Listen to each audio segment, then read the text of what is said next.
साबुन से जो मन का मैल छुड़ाएगा। निर्मल मन के दर्पण में वह राम का दर्शन पाएगा। निर्मल मन के दर्पण में वह राम का दर्शन पाएगा। राम नाम के साबुन से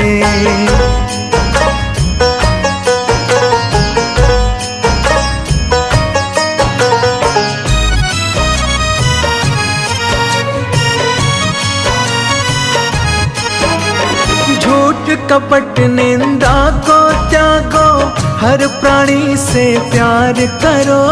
झूठ कपट निंदा को त्यागो, हर प्राणी से प्यार करो।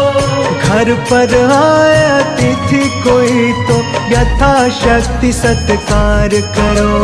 घर पर आए अतिथि कोई तो यथाशक्ति सत्कार करो।